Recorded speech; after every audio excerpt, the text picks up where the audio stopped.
Olá, meus amigos. Hoje nós vamos ouvir uma história muito interessante. Você gosta de terrores náuticos?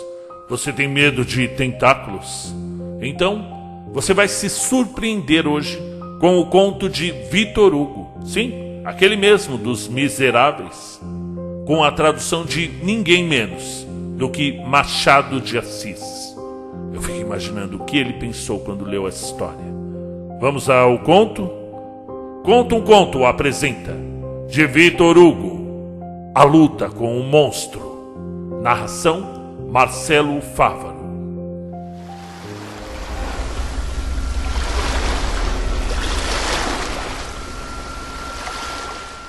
E depois do grande esforço, Gilliatt precisava recuperar as forças e começou a procurar alimento.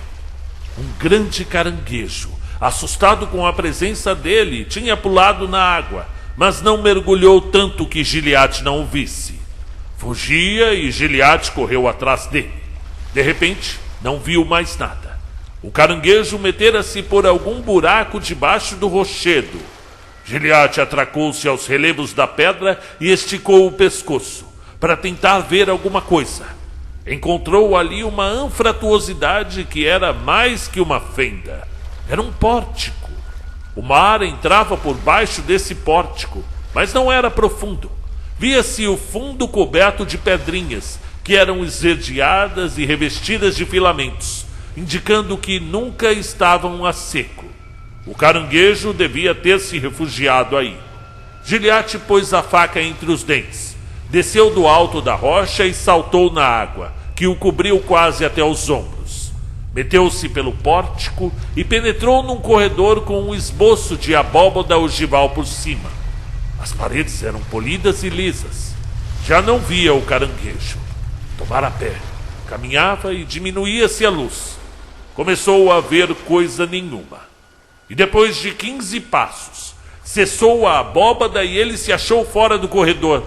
Havia mais espaço e mais luz. Os olhos iam se acostumando ao lugar e viam cada vez melhor.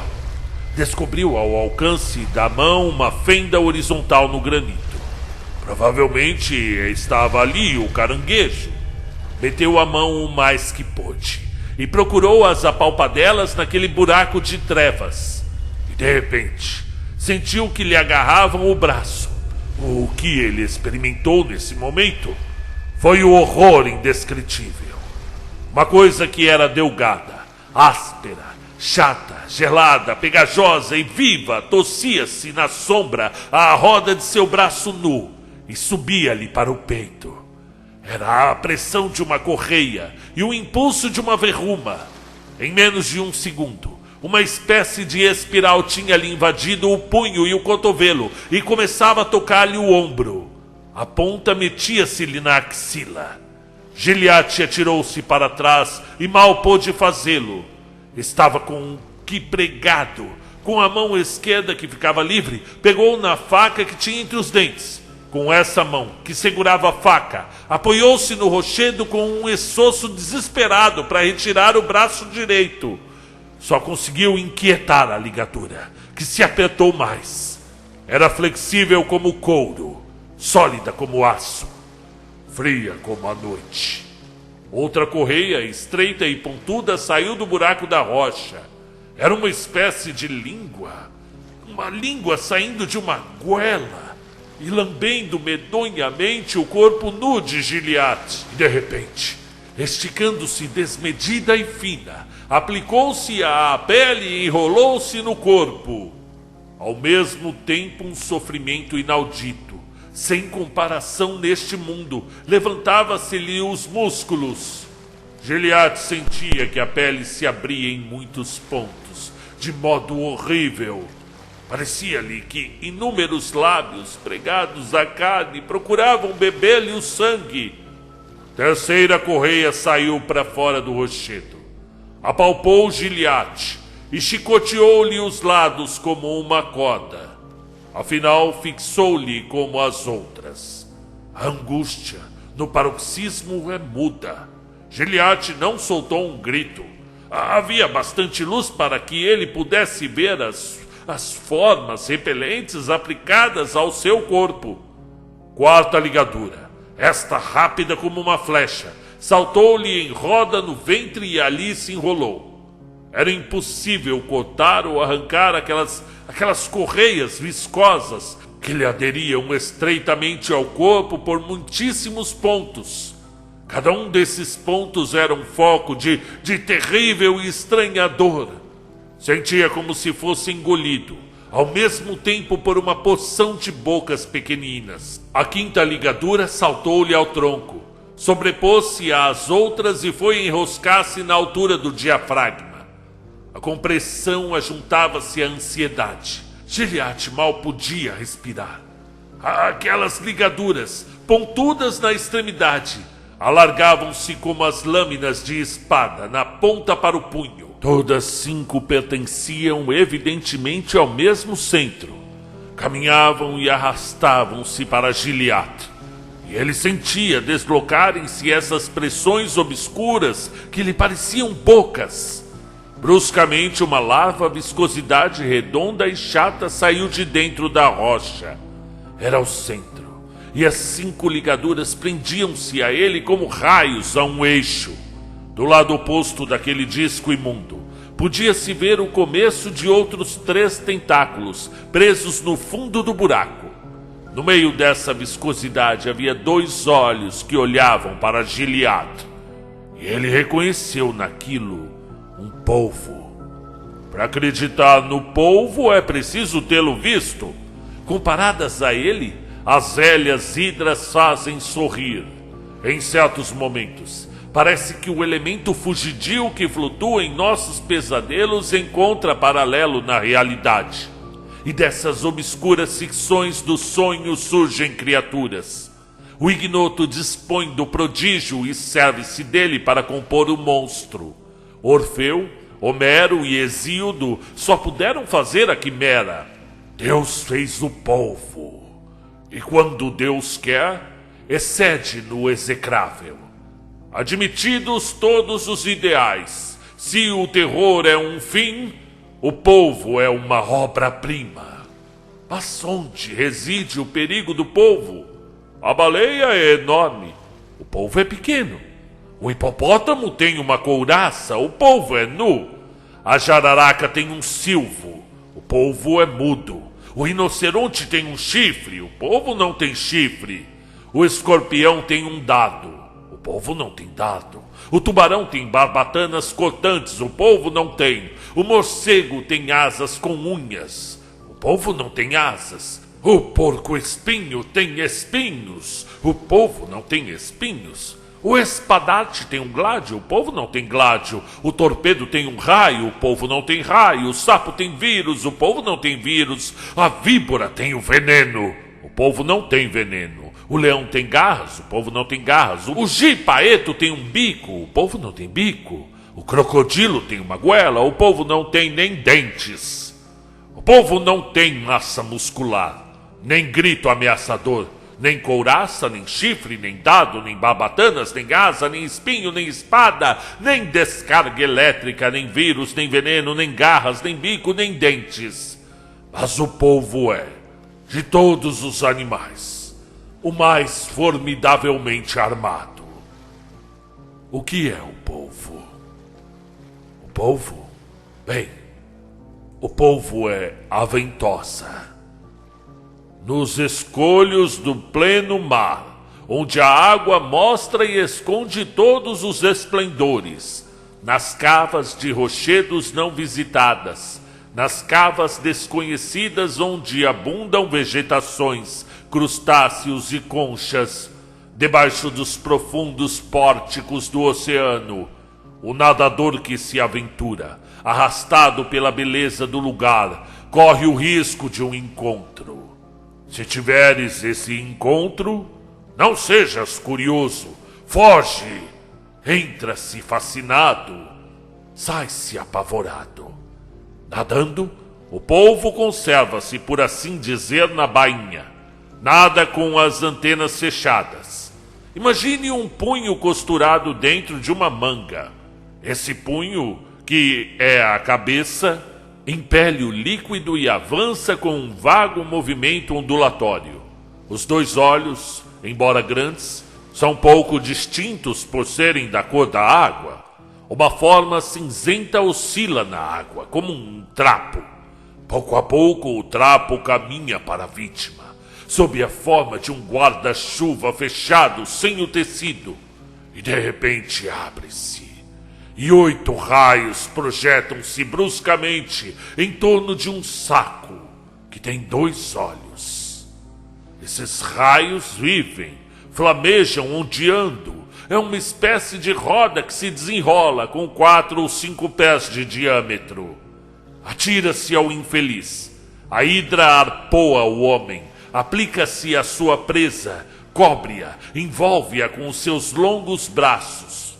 Por baixo é amarelada, por cima é térrea, e nada pode imitar esse inexplicável matiz de poeira, como se fosse um animal feito de cinza e morando na água. É aracnídeo pela forma, é camaleão pelo colorido. Irritado, torna-se roxo. Coisa horrível, é flácido, os seus nós garroteiam, o seu contato paralisa. Tem um aspecto de escorbuto e de gangrena. É a moléstia feita a monstruosidade. Não se pode arrancá-lo, pois agarra-se estreitamente à sua presa. Como? Pelo vácuo. As 8 antenas, largas na origem, vão se estreitando e terminam como agulhas. Debaixo de cada uma delas alongam-se paralelamente 2 filas de pústulas decrescentes. As grossas perto da cabeça, as pequenas na ponta, e cada fileira tem 25 a 50 pústulas em cada antena. E todo o animal tem 400. Essas pústulas são ventosas, são cartilagens cilíndricas e lívidas. Na grande espécie, vão diminuindo de diâmetro, desde uma moeda de 5 francos até a grossura de uma lentilha. Esses pedaços de tubo saem e penetram na vítima. Podem penetrar no corpo de um homem mais de 1 polegada. É um aparelho de sucção com a delicadeza de um teclado. Levanta-se, esconde-se, obedece à menor intenção do animal. As sensibilidades mais delicadas não igualam a contratilidade dessas ventosas, sempre proporcionadas aos movimentos internos do bicho e aos incidentes externos. É um dragão e é uma sensitiva. Esse monstro é aquele que os marinheiros chamam de polvo, que a ciência chama de cefalópode e que a lenda chama kraken. Os marinheiros ingleses chamam-no de devilfish, o peixe-diabo. Chamam-no também de chupador de sangue. Das Ilhas da Mancha chamam-no de pieuvre. Quando espreita a caça, o polvo esquiva-se, diminui-se, condensa-se, reduz-se à mais simples expressão, confunde-se com a penumbra. Assemelha-se a tudo exceto a coisa viva. O polvo é o hipócrita, não se repara nele. Repentinamente, abre-se. E o que pode existir de mais medonho do que uma viscosidade com uma vontade? O viscoso cumulado de ódio. É no mais belo azul da água límpida que surge essa hedionda estrela voraz do mar. O que é terrível é que não se o sente de longe. E quando a gente o vê, já está agarrado. O polvo anda e também nada. É um tanto peixe, um tanto réptil. Arrasta-se no fundo do mar. Utiliza suas 8 pernas. Roja-se como a lagarta. Não tem osso, nem sangue e nem carne. É flácido. Não tem nada dentro. É uma pele. Pode-se virar-lhe os tentáculos de dentro para fora, como os dedos de uma luva. Tem um só orifício no centro dos 8 raios. É frio todo ele. Repelente bicho! É um contato hediondo com essa gelatina animada que envolve o narrador, onde as mãos mergulham, onde as unhas trabalham. Bicho que se rasga sem matar e que se puxa sem desgarrar. espécie de criatura resvaladiça e tenaz que escorrega entre os dedos. Nada iguala à súbita aparição do polvo, medusa servida por 8 serpentes. Não há aperto igual a do cefalópode. É uma máquina pneumática que ataca. Luta-se com o nada ornado de patas, nem unhas nem dentes, uma escarificação indizível. Uma mordedura é temível, mas menos ainda que uma sucção. A garra não iguala a ventosa. A garra é o animal que entra na carne. A ventosa é o homem sugado pelo bicho. Incham-se os músculos, torcem-se as fibras, rebenta a pele debaixo de um peso imundo. Jorra o sangue e mistura-se horrivelmente a linfa do molusco. O bicho sobrepõe-se ao homem por 1000 bocas infames. A hidra incorpora-se ao homem. O homem amalgama-se à hidra. Ficam sendo um só. O tigre pode apenas devorar, já o polvo, que horror, aspira, puxa o homem a si e em si. E atacado, enviscado, impotente, o homem sente-se lentamente esvaziado naquele terrível saco que é o monstro. Além do terrível, que é ser comido vivo, há o inexprimível, que é ser bebido vivo. Aquele monstro era o habitante daquela gruta. Era o medonho gênio do lugar. Estava em sua casa quando Gilliatt, entrando pela caverna em busca do caranguejo, viu o buraco onde pensou que ele se tivesse refugiado.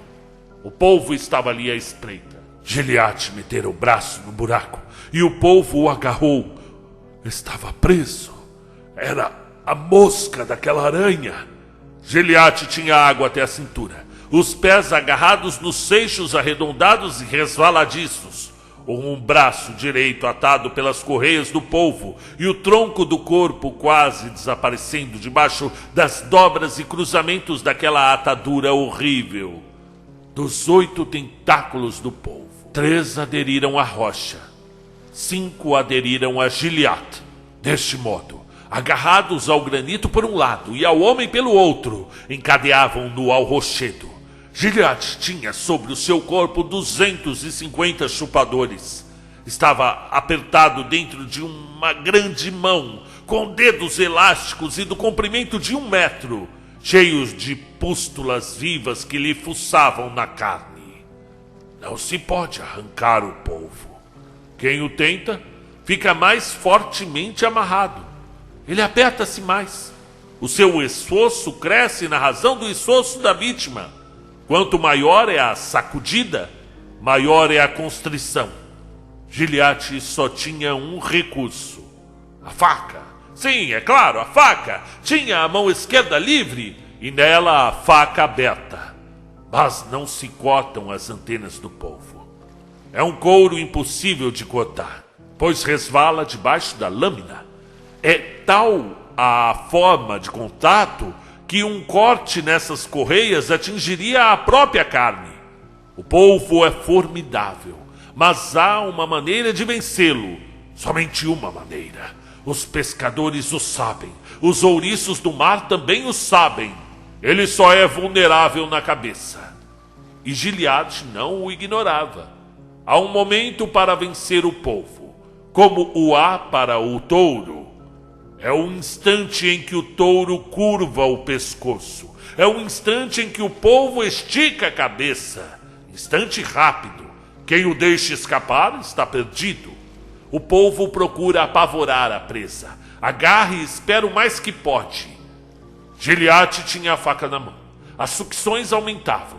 Ele olhava para o polvo e o polvo olhava para ele. E de repente o bicho desprendeu-se do rochedo, a 6ª antena, atirando-a sobre Gilliatt. Procurou agarrar-lhe o braço esquerdo. Ao mesmo tempo esticou vivamente a cabeça. Mais um segundo apenas, e a sua boca aplicar-se-ia sobre o peito de Gilliatt, sangrando no corpo e preso pelos braços. E aí?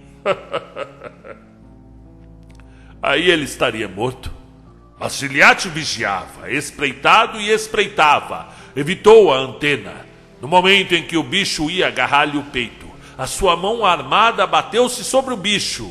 Houve duas convulsões em sentido inverso, a do polvo e a de Giliate. Foi a luta de dois relâmpagos. Giliate mergulhou a ponta da faca na viscosidade chata, com um movimento giratório semelhante à torção de uma chicotada, fazendo um círculo à roda dos dois olhos. Arrancou a cabeça, como quem arranca um dente. Estava acabado. O bicho caiu. Parecia uma roupa que se desprende. Destruída a bomba aspirante, desfez-se o vácuo. As 400 ventosas largaram ao mesmo tempo o rochedo e o homem. Aquele andrajo foi ao fundo da água. Giliate, ofegante na luta, pôde ver a seus pés, em cima das pedras ao fundo, dois montes gelatinosos e informes. A cabeça de um lado, o resto de outro. Dizemos resto porque não se poderia dizer corpo. O animal estava bem morto. Giliate fechou a faca. Fim do conto. Victor Hugo, Os Trabalhadores do Mar. Tradução de Machado de Assis. Gente do céu, o que foi isso? Seja bem-vindo ao canal, entra aí, senta aí, pega alguma coisa para beber e vamos conversar. Vamos falar desse conto aqui. Primeiro, incrível, achei apavorante, maravilhoso. Gente, o Victor Hugo conseguiu fazer aqui, 100 anos antes do Lovecraft, sem usar o fantástico, apenas o real, mas de uma forma muito idealizada, crescente. Há aqui uma gradação, há aqui um pico realmente, um clímax, que eu fico imaginando o Machado de Assis, anos depois, lendo isso e falando, eu preciso traduzir isso, eu preciso mexer nesse texto, porque ele é maravilhoso, ele é incrível. Eu consegui ver aqui material base que seria depois utilizado por tantos escritores que trabalharam o horror náutico, o horror tentacular, tudo isso. Eu duvido muito que o Howard Phillips Lovecraft não tenha lido esse conto aqui.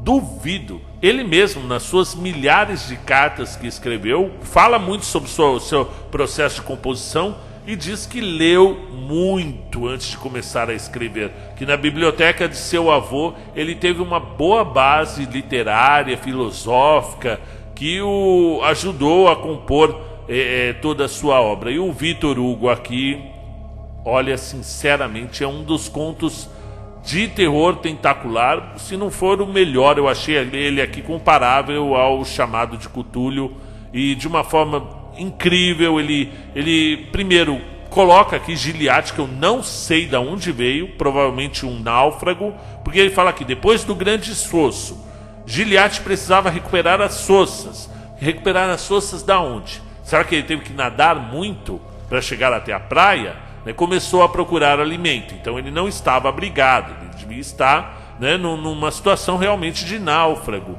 E aí ele viu um grande caranguejo e foi atrás dele, e dentro dos relevos da pedra onde o caranguejo se escondeu, ele foi atacado por esse monstro que ele fala aqui que para acreditar no polvo é preciso tê-lo visto, né? O ignoto dispõe do prodígio e serve-se dele para compor o monstro. Orfeu, Homero, Hesíodo só puderam fazer a quimera. Deus fez o polvo. O polvo, quando Deus quer, ele excede no execrável. Essa parte aqui eu achei incrível. O polvo é uma obra-prima, né? A baleia é enorme, o polvo é pequeno. O morcego tem asas, o polvo não tem asas, né? O polvo não tem veneno, o polvo não tem massa muscular. Essa parte da descrição aqui, o que é o polvo? É a ventosa, né? Aquela sucção, né? Como se fosse realmente um vampiro aqui sem precisar de dentes. Incrível, gente. O que você achou? Você concorda comigo que esse é um dos melhores contos que já foram narrados aqui, dos mais de 580 do canal? Digita aí, deixe sua inscrição se você ainda não fez e vamos conversar sobre esse maravilhoso A Luta com o Monstro, um clássico de Victor Hugo. Até a próxima.